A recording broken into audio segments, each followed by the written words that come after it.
All right, good night and welcome to Just a Conversation. Man, in the midst of the night, you have none other than Brother Matthew, Minister Amon, and I'm Minister Hayden.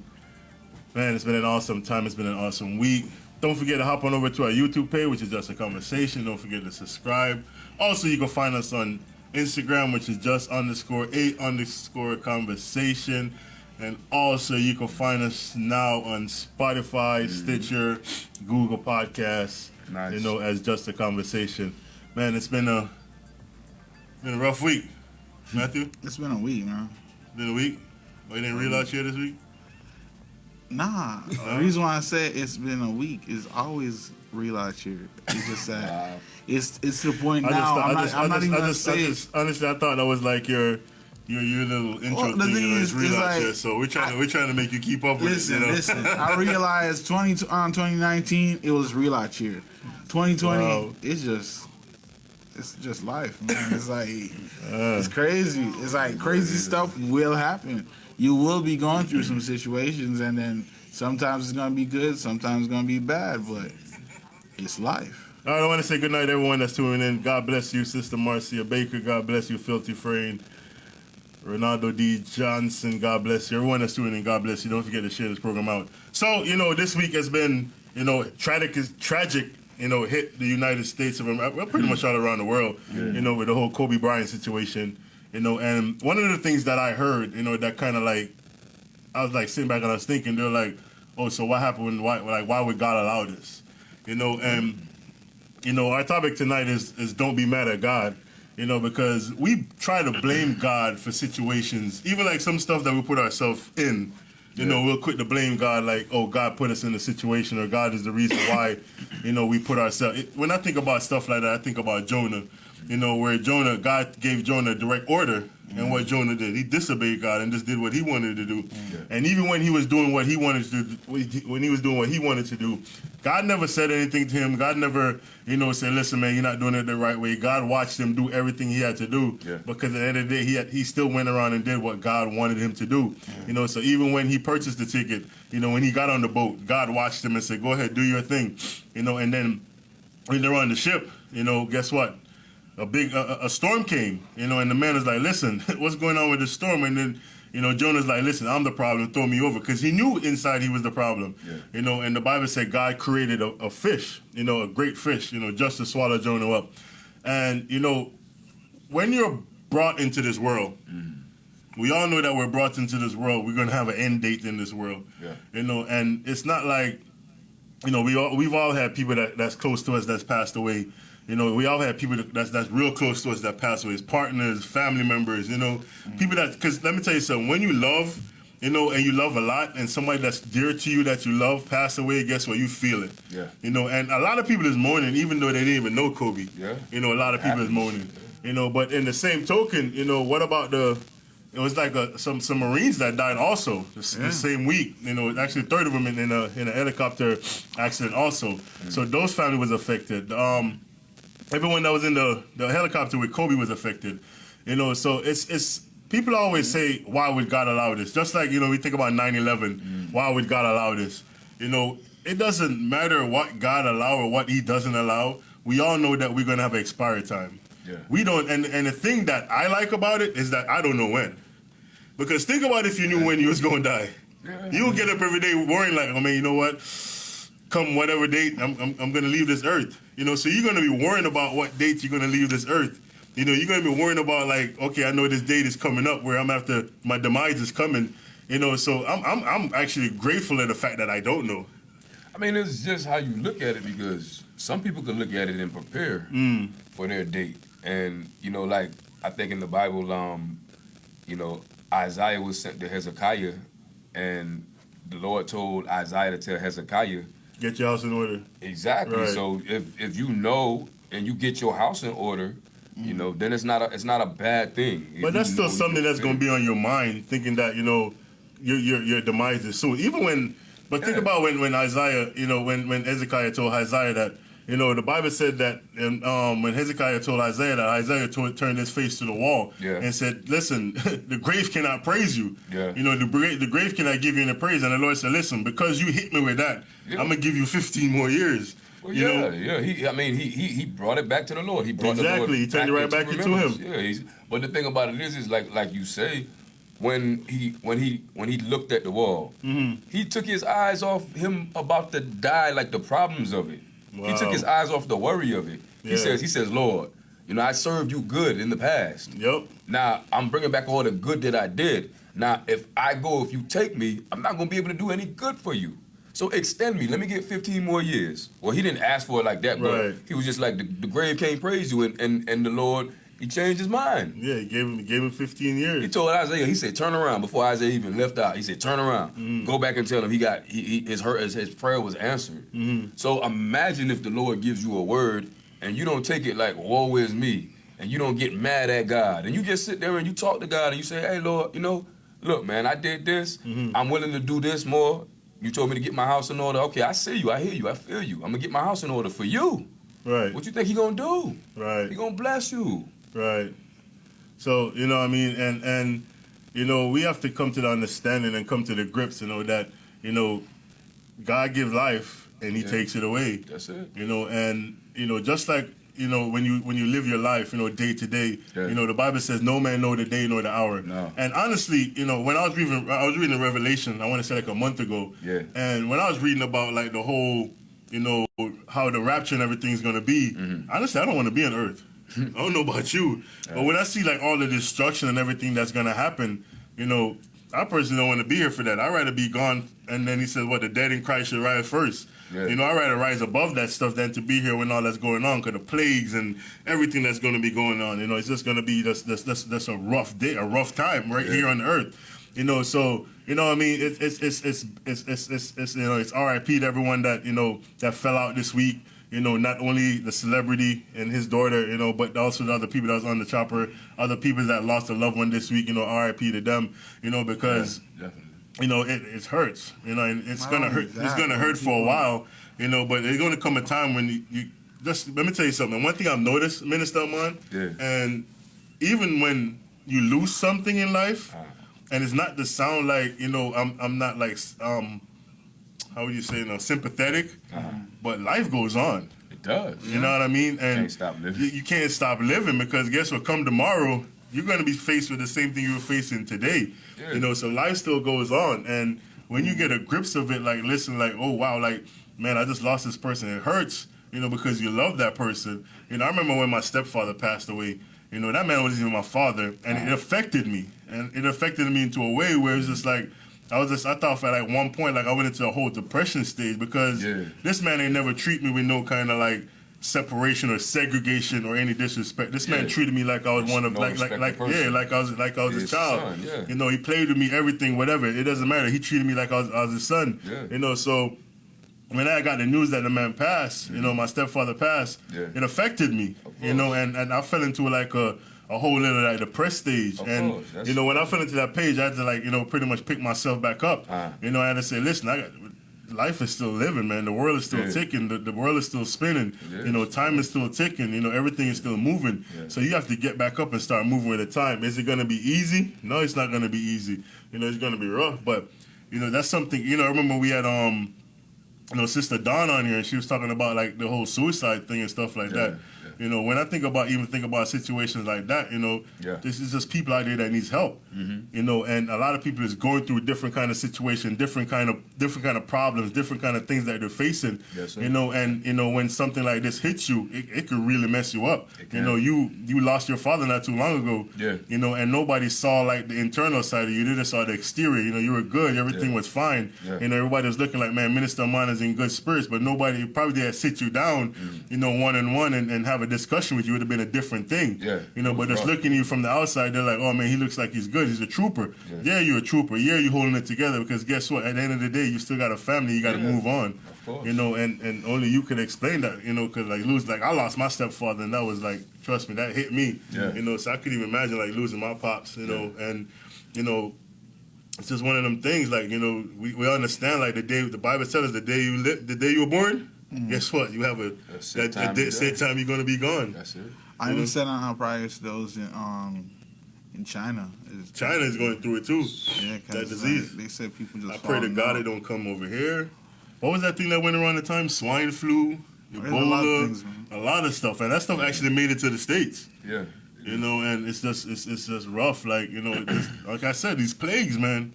The Bible talks about all that stuff in Revelation. Yeah, it does. All these plagues that's gonna hit the earth.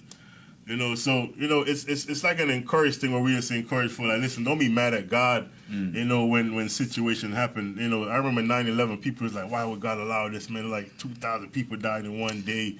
But you it's know? crazy. Most of the ones who saying that is folks who say they don't believe. So like, why even questioning that? And the reason why they say that because they're trying to throw it in our face like, listen, why would your God that says he's merciful and just do something like that? That's it. You know, that's what they're trying to put us down. You know, as a church, put us down as believers. You know, like, listen, you're the one that believe in this God, and then look what your God did.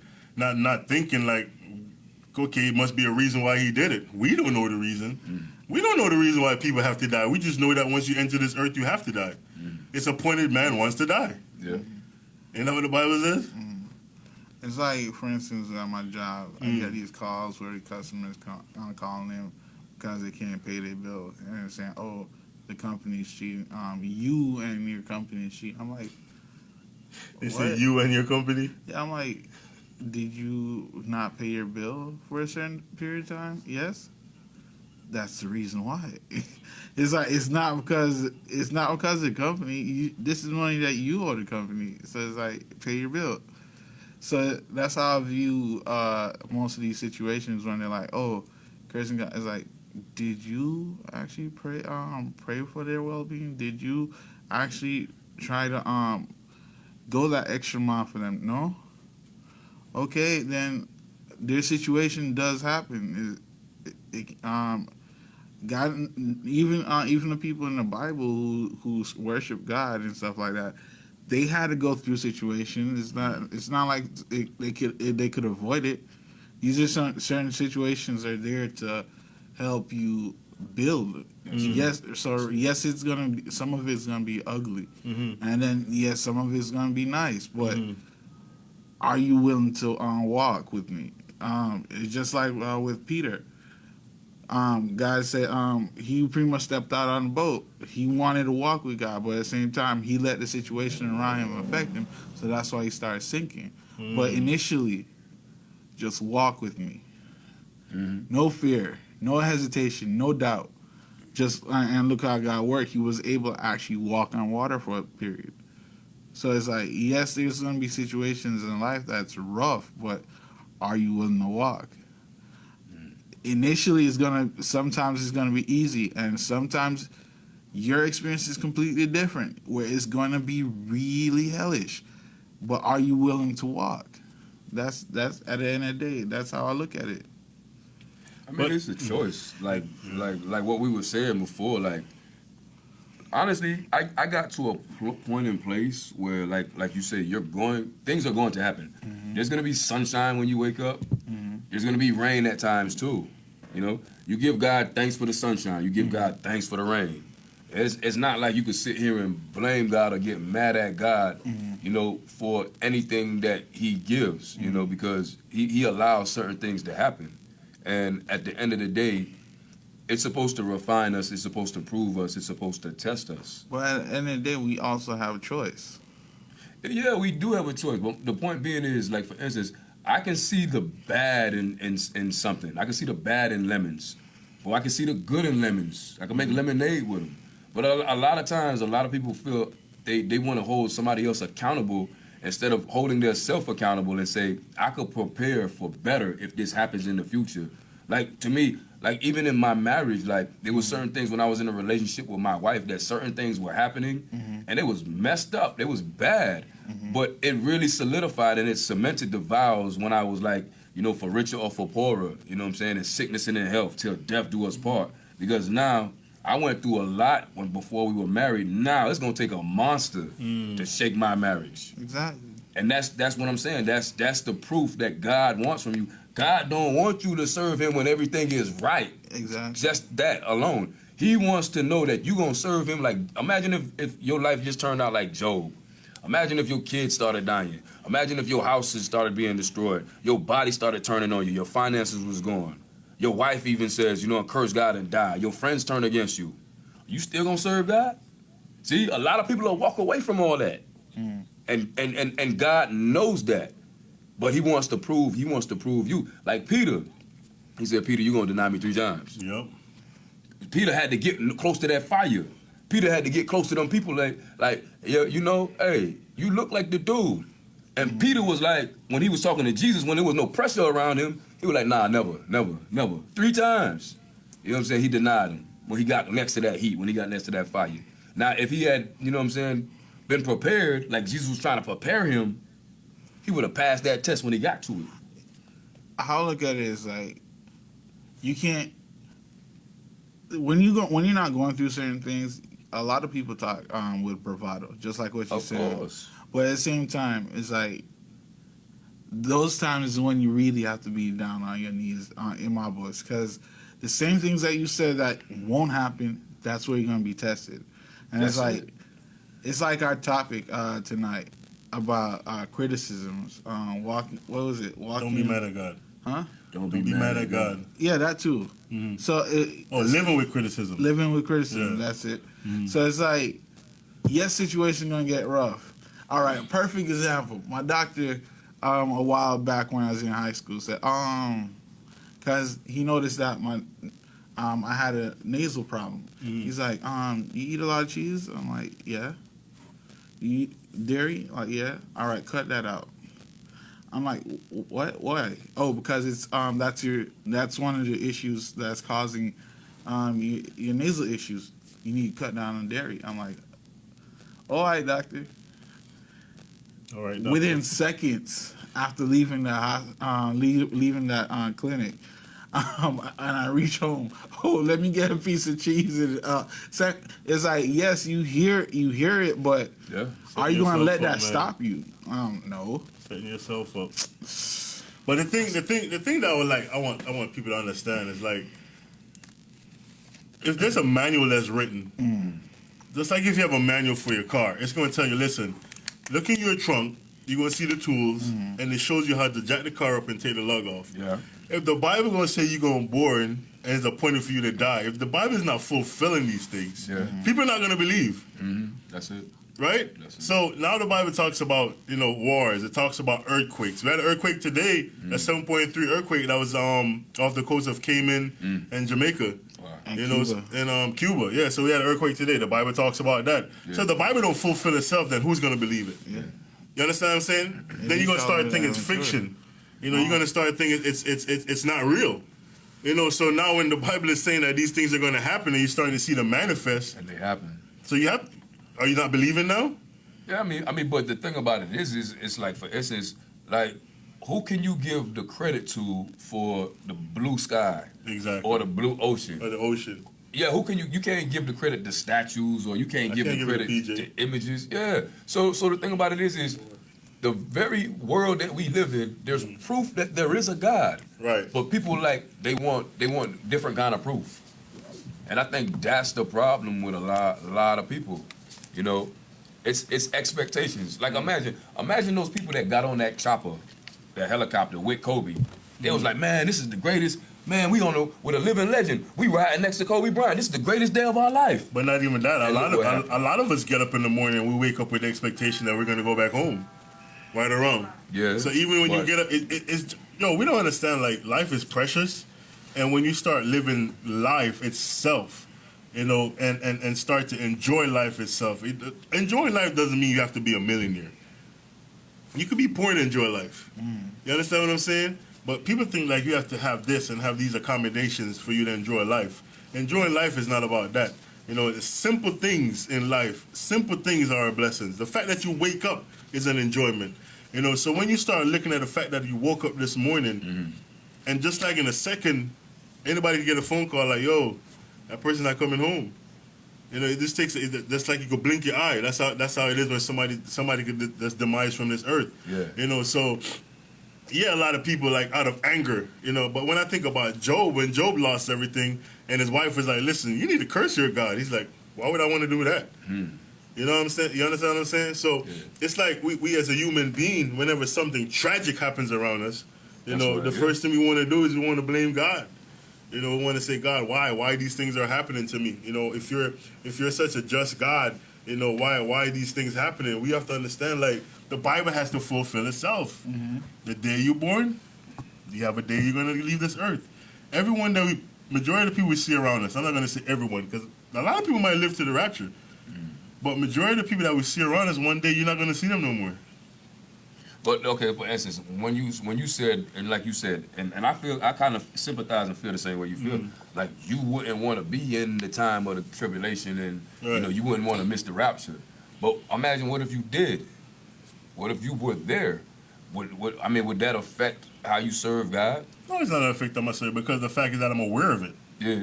I'm aware of these things. You're prepared for it. Yeah, so when I hear stuff of, like, people were talking about World War III and all that, I'm not running around here acting nervous and scary and be like, no. I'm going to still relax and humble myself, because guess what? If it comes to me at this point in the stage of my life, if it comes down to it where I go, I go. If I live, I live. You understand what I'm saying? Yeah. I'm not living my life anymore, anymore, you know, worrying about, like, man, I have a phobia of dying. I used to have that phobia. Yeah. You know what I'm saying? So I don't live my life like that no more, because I found rest in the arms of the Lord. You know, and it's just like when you talk about Peter that denied Christ. Peter was the same Peter that was in the jail cell, chained between two guards, sleeping, because he found rest in the Lord.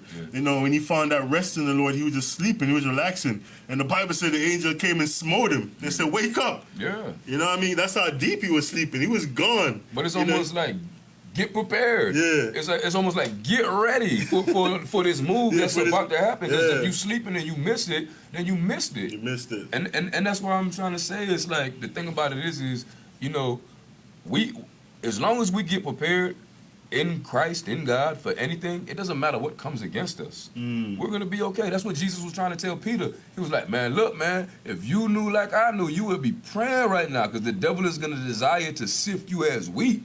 And he's trying to say, Peter, man, don't be siftable. Wow. But Peter didn't take it, man. Peter got sifted, man. He got sifted left and right. You know what I'm saying? And I think as long as we, you know, get prepared, if Peter was to just say, when Jesus was telling him, you're going to deny me 3 times. If he didn't open his mouth, if he just said, okay, I'm going to deny you 3 times. You are the Son of God. You telling the truth. I feel like if he had just asked for forgiveness and like humble himself and just ask for forgiveness. I don't, but I honestly think he did ask for forgiveness. But my point being is, why would you tell the Son of God no? Why would you tell Jesus you confess this Jesus the Son of God? Why would you say no, I'm not? Why are you saying why are you saying Jesus is a liar? That was what he was wrong the first time. But the thing is, you gotta look at it like this: the guy felt hurt.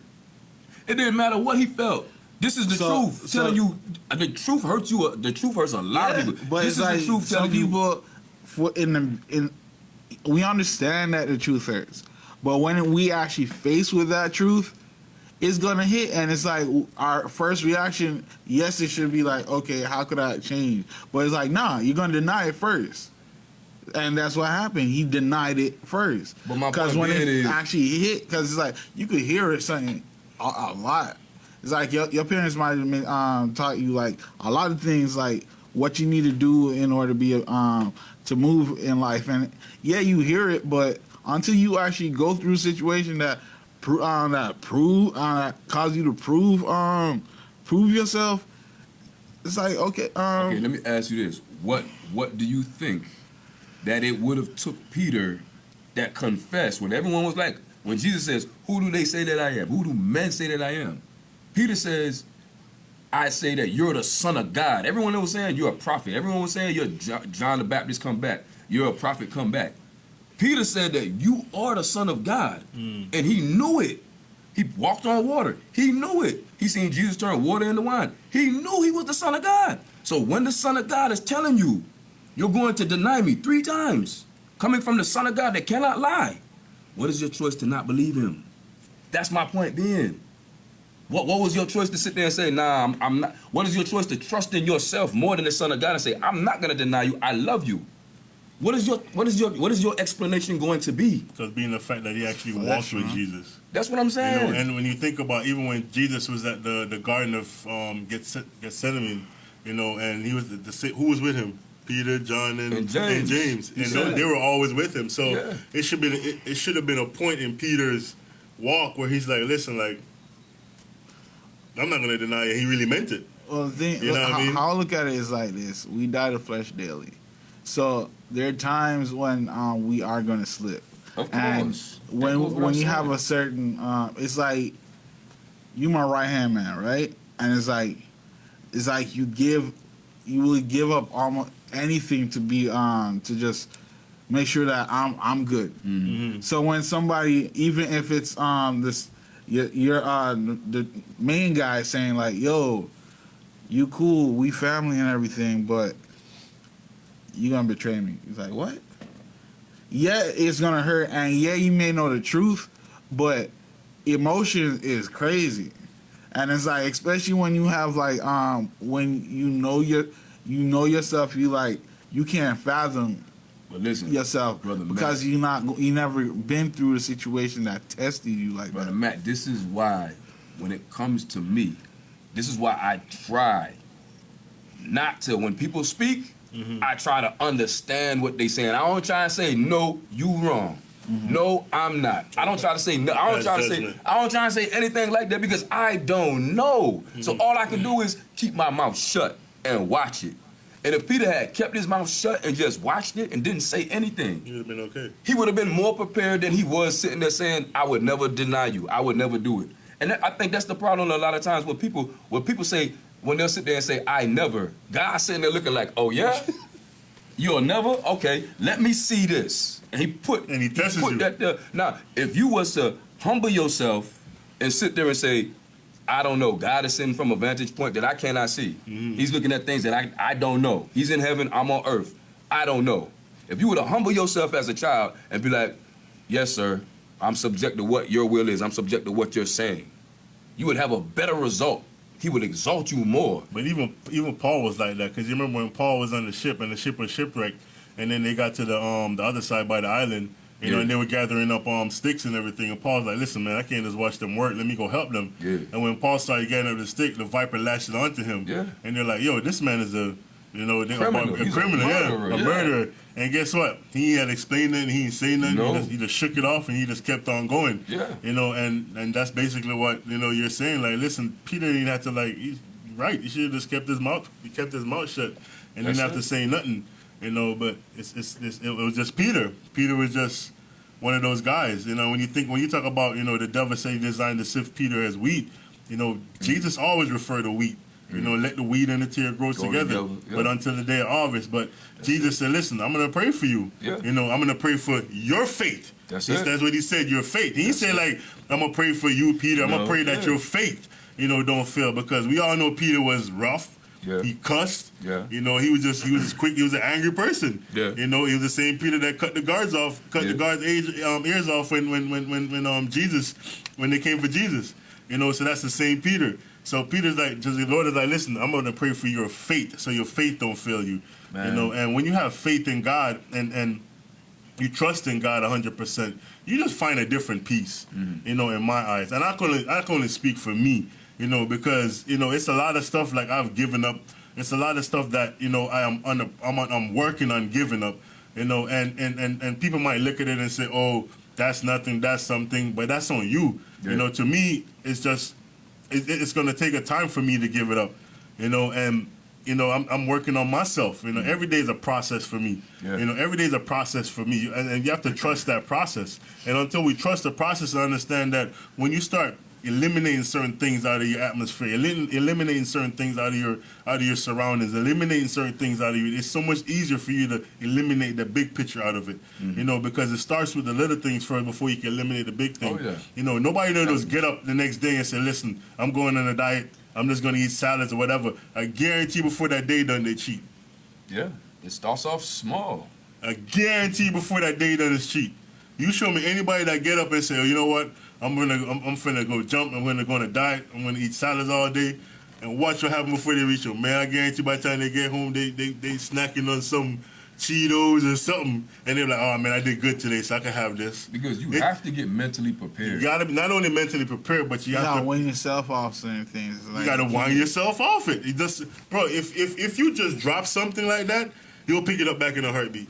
Not necessarily, man. Bro, I'm telling you, Look, bro. man, not everybody have that strong will like you. That's what I'm saying. So that's what I'm saying. Not necessarily. So like what I'm trying to say is, you got some people, man. Like for instance, they could be like, okay, if you keep smoking, you're gonna die.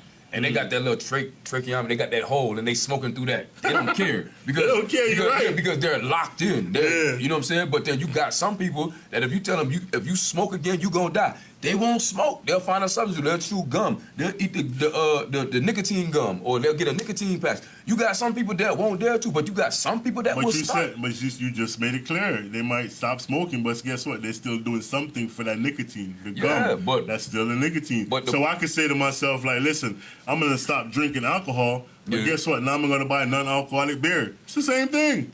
Just one don't have alcohol, but it has the same taste, the same everything. So you're still reminding yourself of that same taste. But, see, the thing is, if, for instance, you drinking alcohol and it's damaging your liver.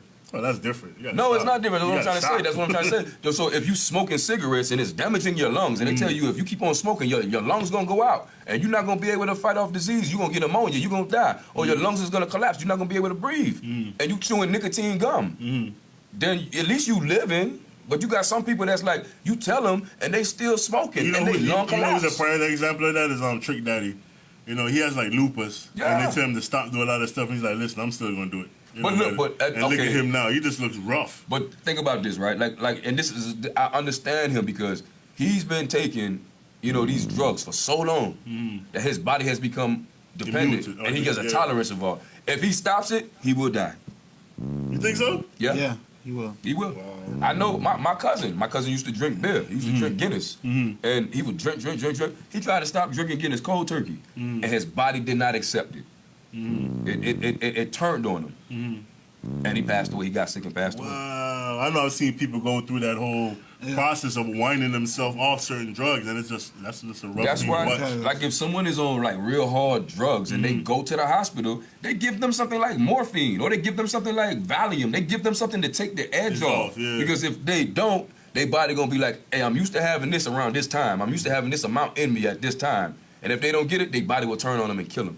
Wow. Because you develop a dependency. I had this coworker when I used to do pools. The dude, like, he was such a heavy drinker that if in the morning his milk was a can of 40, like in order for him to honestly, focus, I can relate. I used to drink like that. I can relate. He's a shape, bro. Like I can. I remember I used to be at work and I used to be like, I had to like leave and go outside and go back in. You know what I mean? Because you got dependent on it. That's it. And it's just like somebody just like you see people that smoke cigarettes that when somebody do something to them or they annoy them or take them off, what they do? They run outside and they smoke a cigarette. They calm themselves down. They come down. It's the same thing when somebody's just addicted to alcohol.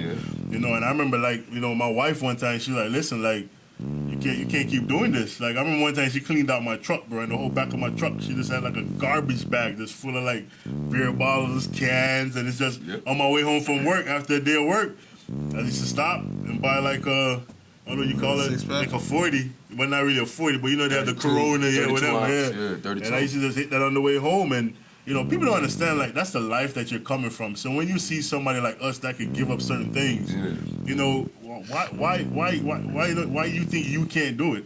You just have to have that mindset and have that faith in God that you can do it. That's why I always say what Paul said, I could do all things through Christ who strengthened me. But let me deal with that. I think a lot of times, a lot of people feel forced or they feel constrained by someone else to give up something. Like, for instance, like, I think a person will give it up if they don't feel forced. Like, if I come to church, you know what I'm saying, and nobody is forcing me to do something, I'll stop on my own eventually. But if you keep on telling me, man, you come into church now, you got to do this, you got to do that, you're gonna make it still. I'm going to set up a defense, and I'm going to be like, I don't have to listen to you. All I got to do is listen to God. And that's the thing.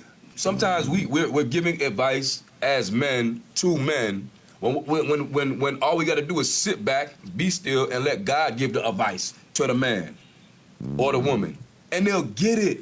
Once the Holy Spirit convicts them, it's better than we riding someone and say, hey, you got to stop doing this, you got to stop doing this, or you got to do this and you got to do that. Once the Holy Spirit steps in, they know it's real. And it's easier for them to adjust. And then you're so right, because at the end of the day, You know, that's God. Like the Bible said, you know, God, he said, behold, I come and knock at the door. And he's just waiting.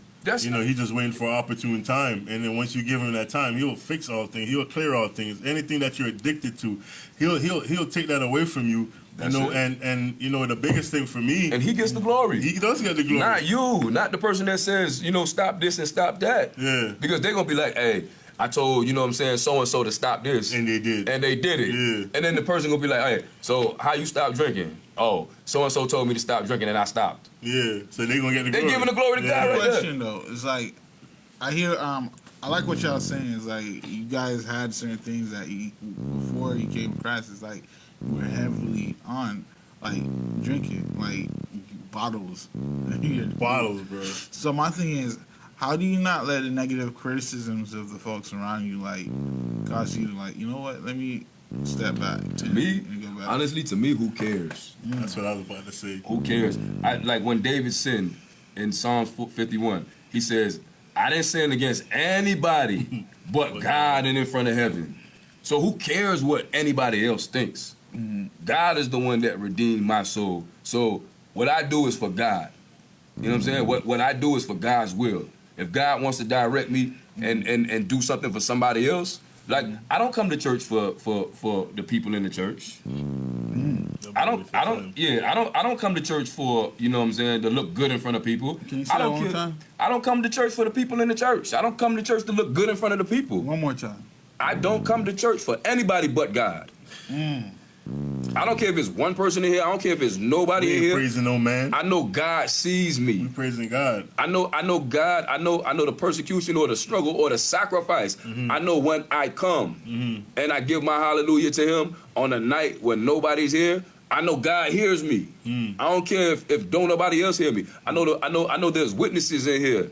I don't care if nobody's in here. I don't care if I'm by myself. I know there's a record written down in heaven that says this man was in here doing this, such and such and such, and God receives it and God knows it. Bro, you know something though? You talk about criticism. Yeah. Let's talk about criticism because 90% of the people that's gonna criticize you in the church, if God is supposed to say, hold on, let me flash your life or flash what you're doing right now on the screen. That's why I don't care. They will shut up and run away and walk away. You cannot care what nobody have to say. That's why I don't care. Let me tell you something. When you go before God, it's going to be you and God. That person ain't going to be there. So when you go there and say, man, you know, God, I tried, but man, Minister Amon kept talking about me and da-da-da-da. He ain't trying to hear that. Yeah. Focus on yourself, bro. That's if what you I know said. that you're doing the right things and you're walking right and you're doing right, you know, it doesn't matter what nobody else said. Yo, people have said stuff about me and even went to like the pastor and said stuff about me. And he come back and said, listen, XYZ, I heard XYZ. I just said, listen, nobody can judge me. That's it. You know what I mean? Nobody knows what it was. Nobody knows what the deal is. If you want to know what the deal is, come ask me. You know, come talk to me. Have a one-on-one with me. Just like how the Bible said, behold how good it is for brethren to dwell together in unity. Let's have a conversation in unity. If I see Minister Man look a certain way or something is wrong, I'm going to be like, yo, Minister Man, what's up, man? You good, man? Like, what's up? You all right? Yeah. And I'm going to talk to my brother like the Bible tells me to talk to my brother. I'm not going to run I'm not going to run around and show discourse and go to you and say, yo, man, Minister Man look like he on something. You know what I mean? Who am I to judge? I don't even know the man missing 5 days of sleep because he's going through something at home. Nobody don't know nothing. Nobody don't understand no situation you're going through. So how dare you like criticize people, talk about people behind their back? You know, when the Bible said we should love one another, you know, we should be there for one another just like Christ is there for the church. That's what love is. You know, and the Bible said love is not puffed up. You know, love is a holy thing. It's a beautiful thing. For God so loved the world that he gave his only begotten son so that whosoever believes should not perish but have everlasting life. That's what love is. You know, and when you start showing people love, you know, you can have a conversation with somebody and have a conversation and say, listen, like, bro, you okay? Everything all right? Yeah. You know what I mean? Instead of passing judgment and want to talk about somebody. You see what you're doing? Like, for instance, a lot of times, like you said, you asking us, because we admit we used to drink bottles, but you never did. So you're not gonna understand why we was doing what we was doing. So for you to ask the question and to be like, you know, what's going on? Or even like if I came home mad one day and I'm starting to take things out on my wife, instead of my wife just starting to take things and react to what I'm giving her, If she was to be like, what happened in your day? Yeah. Let me find out what's going on. Let me find out why you ticking What's like your mental this. capacity? Your mental capacity right and now. I think that's the problem with a lot of us today. A lot of us today don't understand what's being presented to us, so we don't ask questions, nor do we try to understand. But because in our mind we don't understand what you talking about, we'll sit there and say, no, that's not true. I don't want to accept that. Exactly. And you can't do that. Or because the person's saying whatever they're saying or doing is so abrasive to what you find to be okay. It doesn't even have to be abrasive. You don't even try to find out like what's the deeper meaning behind it. You just like, no, I don't want it. I'm not for it. It doesn't even have to away. be abrasive. I could sit there and tell you something like how I feel spiritually, and because you're not going through it, and I don't have to be I can say it like calm. And because you don't understand it or it didn't resonate with you, you'll be like, nah, that's not true. I don't understand that. That's not real. And you'll sit there and condemn me against what the Bible says in Matthew 7, judge not that you be not judged. In Matthew 7 and 12, it talks about, like it says pretty much, treat someone how you would want them to treat you. Almost like do unto others as you would want them to do unto you. My point being is, if someone sit there and tell you something, you ain't gonna just shoot them down because you don't want to get shot down. That's right. So why are you shooting people down? Why you sitting there telling people, nah, this is not how you feel? You don't know my walk. You don't know what I had to get through to get here. You see, the thing that a lot of us don't have in the church nowadays, we don't have conversations. That's it. We don't. And until you start having conversations with someone, until you start talking to someone and understanding where that person is mentally, where that person is physically, where that person is just all around, you'll never understand that person. Never. Because I could sit right here right now and just go into a zone and just look over there, and you might be looking at me like, yo, why he looking at me like that? Like, is he upset or something? Yeah. But you don't know that my mind is gone somewhere because I'm dealing with something, and That's it just kicked into my mind, and I'm thinking about it, and I'm focusing on it, and then I'm just happening to look in your direction, and that's an issue right there. Well, you know another thing that bothers people too, and I do it a lot too. Sometimes my mind is thinking something, and I'm saying it different than what I'm thinking. So when you hear it, you might be like, this is what you're saying, but that's not my intention. That's not what I'm thinking. That's not my motive. That's not my spirit. And a lot of people grab that and go. You run with it, man. Yeah, and they don't try to find out what you really saying because of what you said. And I could be like, I ain't mean it like that. And you could be like, no, that's how you said it. And you just so adamant that you're not gonna let that person off the hook. You ain't gonna give that person no grace. You ain't gonna give that person, you know what I'm saying? You just hold them in that vice, and you don't loosen it up to where that person would be like, look, man, I didn't mean to say it like that. I'm telling you, God know my heart. Yeah. You meant to say it like that, and that's not a good thing. You can't do that. I kind of like the topic tonight because it's talking about living in criticism. Because I noticed, like, especially Christian folks, they tend to want to judge you, like, for every little thing. Everybody judges. Everybody judges. I understand it's everybody, Yeah, but it's not like, Christians. how do I put it? Like, again, just like we're saying, interpretation. Because, like, what I mean by that is, like, they expect certain thing of you, and it's like when They you expect you to be inhuman. yeah, inhumane. it's like you can't slip. They don't know you can't. It's like, But the thing is that they quit to throw stones at you, but then I look but at at the same themselves when they time, slip. they're doing even. Worse. I'm not gonna say, yeah, they could be doing even worse, and sometimes they're doing the same thing. It's like, But that's why a lot of I people don't come can't to slip. church. It's like, Listen, a lot of people don't come to church because they don't want to be right. They don't want to be accountable for what they do. But they feel that there's a standard that should go on in the church. Yeah. That if you go to church, that you should be living a better lifestyle than they are living outside. Because they have problems that they don't want to get rid of. But they feel like the people in the church don't or shouldn't have those problems, which they do. But the point being is the people in the church don't make it any better for the people outside the church. It's because it's like almost like these are reoccurring problems that happen. what I don't get though is You're like, playing offense. why is There's it no that help. There's no growth.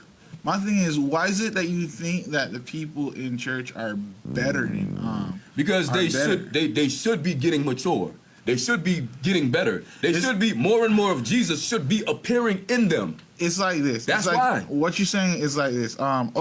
because you have a proper education, because you went to college, you should be doing far better than in life than somebody else. Than somebody who only got like a high school people come diploma. into church. People come Think to the about that, churches. though. People come to church with expectations.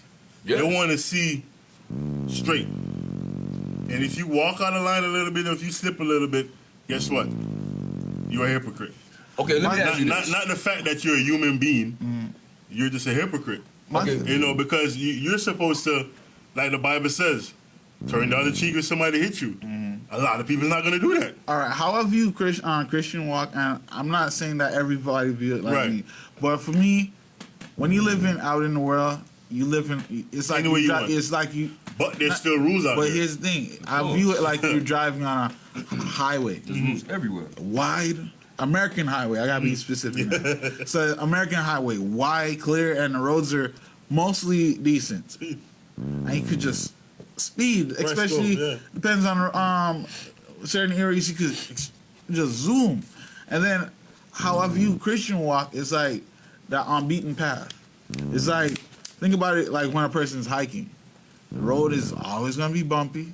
It's not straight. It is winding, and then there are times when it's like extremely risky. But there's always just something. There's a certain destination that you're heading to. It's like your destination is clear. It's like because whenever you're doing hiking, you have a clear goal. It's like you're trying to get on top of that hill.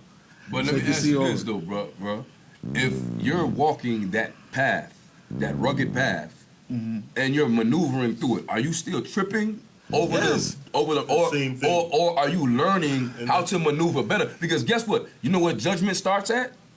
Judgment is gonna start in the house of the Lord. Exactly. So So we're supposed to be developing or discerning, through Jesus, through God's eyes.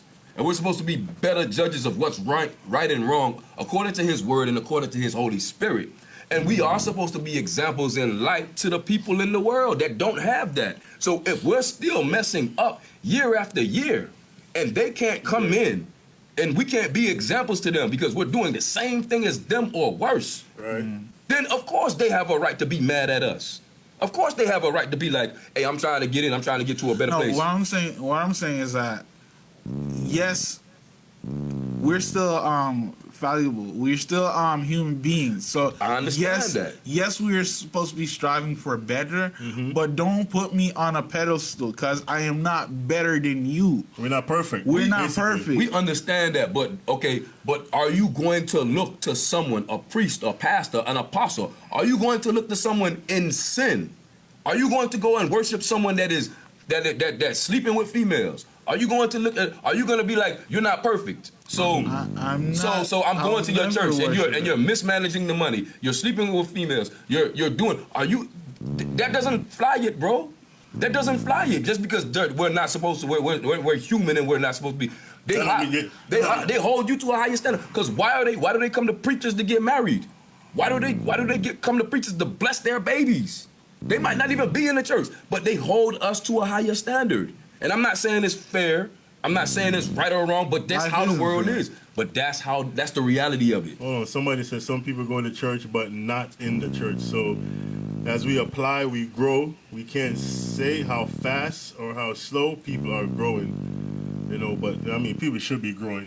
We shouldn't be stumbling over the same mistakes we stumbled over, last year.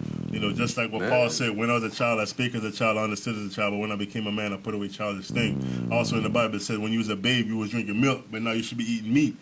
So some of the stuff that we stumble over, just like you say, the songwriter said, I'm coming up on the rough side of the mountain. You're going to start finding, okay, I was coming up. Man, I got scratched right here, but now I'm starting to see a different way.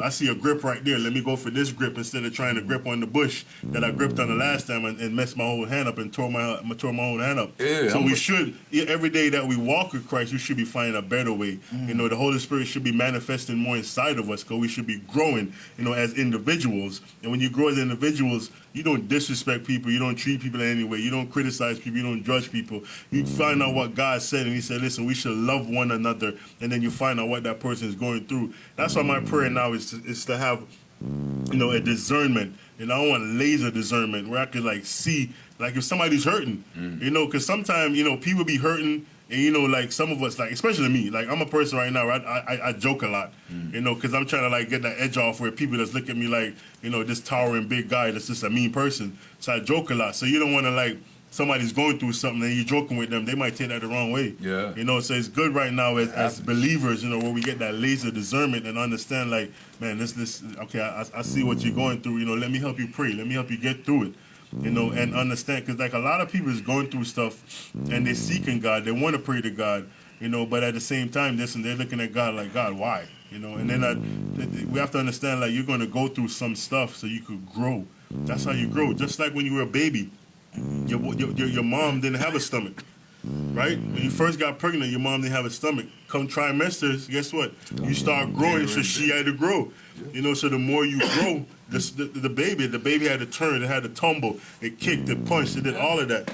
You know, because guess what? It's starting to use its limbs, it's starting to do everything. And then when it came out, what it did, it used its vocal muscles and started to cry. You know, so all our muscles are getting developed. You know, we might not look at it like it's being developed, you know, as believers, but all our muscles are getting developed, and we have to understand, like, a lot of stuff that we went through and faced, you know, it's to get us better as individual. So when people come in and people are here, you know, we treat them the right way and we find out what's going on. We can have conversations, you know, in the ministry, in the church, and understand why people are facing certain things. And you can tell them, like, listen, hold on. You can give them scriptures.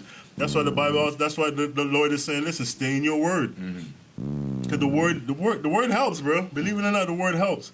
You know, I went through some situation where I had to draw for that word, man, and say, listen, you know, I just had to hit every situation I was going through with a word, you know, because people need to hear it. But sometimes you can't just be too churchy with some people that's coming in. Sometimes you're going to have to, that's why we go through certain situations, so when they come in, you could talk to them one-on-one, on a one-on-one basis, you know, because some people are going to react better. They're going to accept that better when you just talk to them, you know, just like Saturday. You know, you went outside, you asked the young man, listen, you know, we having a meeting, da-da-da-da-da, and you know, he respected your fact. He respected you, and he said, "Okay, no problem." Nah, he didn't respect me. He respected God. He respected God. Yeah, so he turned the music down. So, you know, we have to understand, like, as believers, you know, we have to grow past certain things. You know, people are going to talk about you. They're going to disguise you. They're going to criticize you. They're going to even throw stuff at you.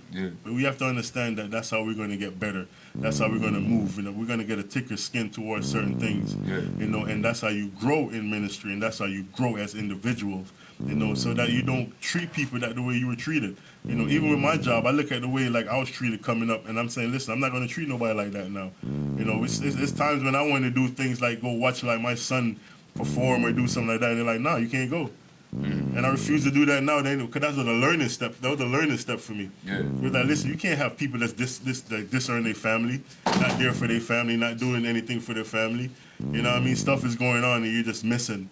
You know, it's not supposed to be like that. You know, so I use all that stuff. Like, I see stuff like what people did coming up, and I said, listen, the higher I get, the more I'm going to change things and make things better. Because a lot of us, you know, it's just crazy, man. That's because, you know, hurt people. When you hurt and somebody come around, you're going to hurt them. You know, so until we understand that, you know, when you go through some hurts, you know, it's for you to move past it and move up and start to understand and understand that God is showing you certain things. He's showing you that's what's actually inside of you. You know, the better part, the deeper part that's inside of you, so you can overcome these things, you know, and move forward. You know, so that when you listen, you see people coming up behind you, say, listen, man, nah, you don't treat people like that. You know, you have an understanding, you're teaching them, you're training folks the right way. You know, and that's the thing, like, I think a lot of churches is missing, is like, they're people that's not being trained. You know, they're just, okay, boom, you're in a position, just go, do it. Nobody's getting mature. Nobody's growing, man. That's what I'm trying to say. Like, for instance, like when the comment that the person made, there is no set standard for anyone to grow faster or slower, or there's no set standard. Everyone grows at their own rate.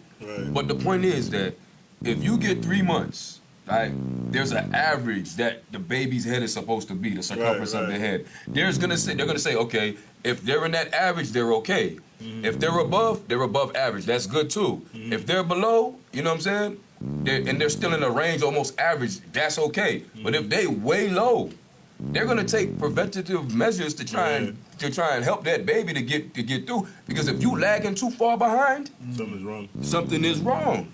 And the point is, like for instance, not growing. You're right. Yeah. So there has to be like intervention done so that you can get on point. They'll probably kick in steroids. They'll probably kick in, different things, yeah, they have to. Just like when a baby come out as a premature baby, they put it in an incubator so it grows. They have feeds to. and stuff. So, man, it's just been awesome. It's been real, Brother Matthew, final thought. Criticisms. Don't let this. I'll view tonight's topic is yes, there are gonna be time. People are gonna talk. People are gonna try to discourage you. But do you believe in what you stand for? Do you see the vision? Don't let that stop you. Keep on pushing. It's like, yes, it's gonna be rough, and yes, there are times when nobody's gonna be there for you. But keep on pushing. You don't have to go the negative route, but just keep on pushing. It will definitely work out in the end. That's it. That's my piece. Minister Man, final thought. My final thoughts is, in the book of Acts, Peter and John was preaching the resurrection of Jesus Christ. Them people put Jesus on the cross, they killed him. So they didn't want to hear the resurrection of Jesus Christ. They didn't want to hear that Jesus was the Messiah. So they put Peter and John in bonds and they tried to punish them. But they went to go seek counsel from a guy named Gamaliel. And this is what he said. Look, there's been other people that have been trying to preach, and prophesy falsely. And their works came to nothing. So he says, but if these guys are sent by God and doing the works of God, then there's no way that you can stop them. Because it would be like you're fighting against God. And that's how I feel. I feel like God is going to prove, me, whether you criticize me or not. A lot of people like to say they're constructively criticizing someone. A lot of people try to criticize people negatively. It just depends on how you take the criticism. Because you could have a problem with somebody constructively criticizing you, or, you could get, the negative criticism, and you could take it kindly as motivation. So it just depends on what's inside you. Whether you believe God has really sent you to do a work, or whether you don't believe it. It comes down to your belief. So that's my final thoughts. Man, that's a good thought right there. With me, it's my first thing is listen, man. Don't ever not listen to the Holy Spirit that's growing inside of you. And we have to understand that we are carriers of the Holy Spirit.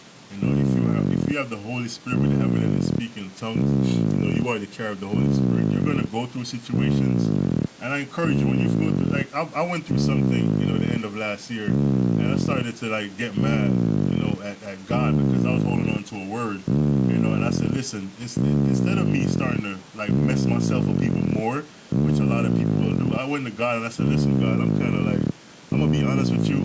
I'm upset. I'm upset at the fact of everything that's going on. I just want to know why you're allowing this. What's the deal? And he told me straight up, listen, son, I don't want you to make the same mistake again. Because at the end of the day, you had control over all of that, but you just chose not to do the right things. And then sometimes when you sit back, you look at some things, that happened in your life, you understand that you did have control over it, but guess what? You didn't react to it. You seen the situation, you see everything that was going wrong, but you never reacted to it. So then we want to blame God and ask God. And God just told me plain up and simple, listen, son, you had control over it. It wasn't the enemy, it wasn't nothing like that. It was straight up you. You had control over every situation. But you chose to turn your back on that situation. So guess what? It just had to go. So I just said, what, listen, I respect that, I understood that, and I kept on going, and we're going to face situations in our life, it doesn't matter what's going to happen, where people are going to talk about you, they're going to criticize you, let me tell you something, man, just take your criticism, and listen to people, and just make sure that just encourage you to keep doing better and keep doing good, don't let nobody pull you down into their realm or pull you down into their, like somebody that say pull you down to their size. Yes, you show them that you're bigger than that, and the God that lives inside of you is bigger, than anything that else is around you. It doesn't matter what people are going to say. People are going to talk. They're going to say whatever they have to say. Let them talk. Let them say what they got to say. But at the end of the day, if you're doing what you're doing 100% for God and you're doing it the right way, keep on living, keep on doing it, keep on being relentless, keep on being just travail over everything, that anyone could throw at you. Let them keep throwing stuff at you. Let them keep throwing their words at you. You don't have to answer them. You don't have to say nothing, but just keep on living. Yes, because the fact that you keep on living is going to show them that, guess what, you're doing it the right way. You're doing what you're supposed to do. And that's just like Joseph. You can even comfort them and say, listen, you meant it for evil, but God meant it for good. But guess what? God bless me. I'm going to bless you back. Yep. So hallelujah. It's been awesome. It's been real. Like we said, it was a rough week. For anyone that lost anyone, RIP, God bless you. Our condolence goes to you, but let me tell you something, man. The Bible has to manifest itself. People have to be born. People have to live. But guess what? People also have to die. So it's been awesome. Don't forget to hop over to Just a Conversation on YouTube. Don't forget to subscribe. Also, on just_a_conversation on Instagram, and also you can find us there. And also we're on every podcast, panel you could think about, Spotify, Stitcher, Google Podcasts, we're working on getting on Apple, also. So you type in Just a Conversation, you're going to find us. We have that name pattern right now. So it's been awesome. It's been real. Somebody's snoring. It's been awesome. It's been real. It's Just a Conversation where we say hashtag talk about it. Fill me up again. Fill me up again.